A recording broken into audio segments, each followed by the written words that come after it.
నుంచి వచ్చిన పాకిస్తాన్ చేసినటువంటి దాడిలో మన జవాన్ తెలుగు జవాన్ వీరమరణం పొందిన ఘటన చోటు చేసుకుంది. మురళీనాయక్ సత్యసాయి జిల్లాకు చెందిన వ్యక్తి. మురళీనాయక్ స్వస్థలం సత్యసాయి జిల్లా గోరంట్ల మండలం గడ్డం తండ. రేపు మన వీర జవాన్ పార్థివ దేహాన్ని సత్యసాయి జిల్లాకు తీసుకొని రావడానికి ఏర్పాట్లు చేస్తున్నారు. మురళీనాయక్ నిజానికి ఏ జవానికైనా కూడా ఏం కోరుకుంటాడు అంటే ప్రాణం ఎప్పుడైనా పోయేదే, కానీ మాతృభూమి రక్షణ కోసం మాతృభూమిని కాపాడుకునే క్రమంలో ఆ మాతృభూమి ఒడిలో ఒరిగిపోతే అది ఆ వీర జవానికి జీవితానికి దగ్గర గౌరవంగా భావిస్తాడు. అందుకే ఈ క్షణాలను ఏ మాటలతో చెప్పాలో నాకు అర్థం కావడం లేదు, కానీ వాళ్ళ కుటుంబ సభ్యులు మాత్రం రోధిస్తూ ఉన్నారు. మరణం ఎవరినైనా బాధిస్తుంది, మరణం అనేది ఒక లోటు కాబట్టి వాళ్ళు బాధపడుతూ ఉండొచ్చు, కానీ ఆ కుటుంబం దేశం కోసం తమ బిడ్డ దేశం కోసం ప్రాణాలు అర్పించాడు అని భరతమాత గడ్డపై ఎప్పటికీ ఆ పేరు చిరస్థాయిగా ఉండిపోతుంది. యుద్ధ రంగంలో తెలుగు జవాన్ వీరమరణం పొందాడు. పాకిస్తాన్ కాల్పులకు ధీటైన సమాధానమిస్తూ, పాకిస్తాన్ కాల్పులకు ధీటైన ఎదురు కాల్పులు జరుపుతూ మన జవాన్ మురళీనాయక్ కన్నుమూశారు. మురళీనాయక్ స్వస్థలం సత్యసాయి జిల్లా. రేపు స్వగ్రామానికి ఆయన పార్థివ దేహాన్ని తీసుకుని రావడానికి ఏర్పాట్లు చేస్తున్నారు. సోమందేపల్లి మండలం నాగినాయిని చెరువు తండాలో మురళీనాయక్ స్వస్థలం అది. సోమందేపల్లిలోని విజ్ఞాన్ స్కూల్లో మురళీనాయక్ చదువుకున్నారు. మురళీనాయక్ మృతితో మురళీనాయక్ కుటుంబ సభ్యులు శోక సముద్రంలో ఉండిపోయారు. శోక సముద్రంలో వాళ్ళను ఓదార్చడం ఎవరి తరం కావడం లేదు. మురళీనాయక్ దేశం కోసం ప్రాణాలను అర్పించాడు. ఒకసారి ఆ కుటుంబ సభ్యులు ఏమంటున్నారో విందాం.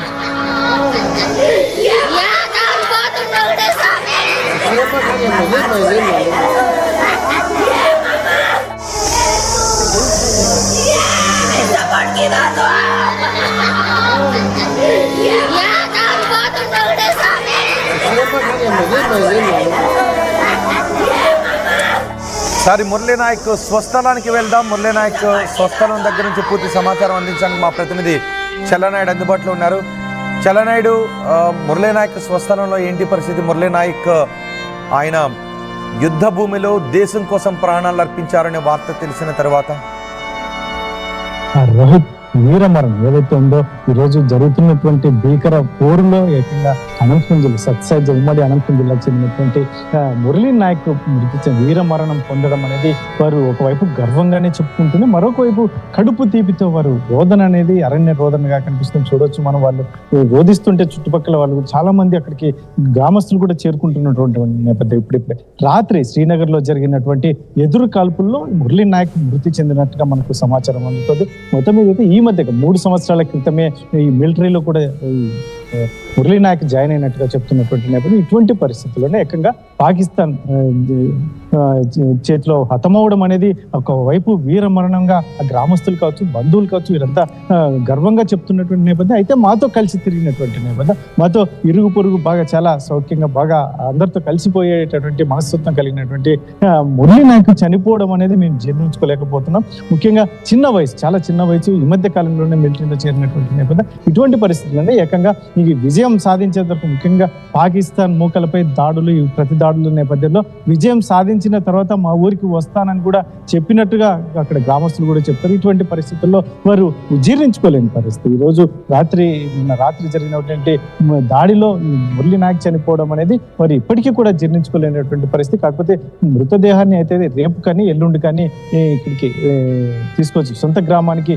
వస్తుంది అని చెప్పేసి ఇక్కడ అధికారులు చెప్తున్నటువంటి నేపథ్యం. మరి ఈ ప్రాసెస్ ఇంకా పూర్తిగా అక్కడ నుంచి సమాచారం మాకు లేదు. వస్తే మాత్రం ఖచ్చితంగా చెప్తామని ఒకవైపు అధికారులు చెప్తున్నటువంటి నేపథ్యంలో ఏదైనా అయితేనే మొత్తానికి ఉమ్మడి అనంతపురం జిల్లాకు చెందినటువంటి వీర జవాన్ యుద్ధంలో మృతి చెందడం అనేది, వీర మరణం పొందడం అనేది చాలా గర్వంగా ఫీల్ అవుతున్నామని చెప్పేసి మాజీ సైనికులు కూడా చెప్తున్నటువంటి నేపథ్యంలో వారు కూడా స్పందిస్తున్నారు. మాకు ఎందుకంటే ఒకవైపు ప్రాణం కోల్పోవడం చాలా బాధగానే ఉంది, కానీ కాకపోతే తను పోరాడి ముఖ్యంగా రాత్రిపూట తను గస్తీ కాస్తున్నటువంటి నేపథ్యంలో అంటే ఆ యుద్ధంలో మమేకమవడం, ఆ యంగ్స్టర్ చాలా యాక్టివ్ గా ఉండేవాడని సొంత గ్రామస్తులు చెప్తున్నటువంటి నేపథ్యంలో మరి ఇప్పటికైతే మాత్రం అతని మరణాన్ని జీర్ణించుకోలేని పరిస్థితులు అయితే ఇక్కడ నెలకొని ఉన్నాయి.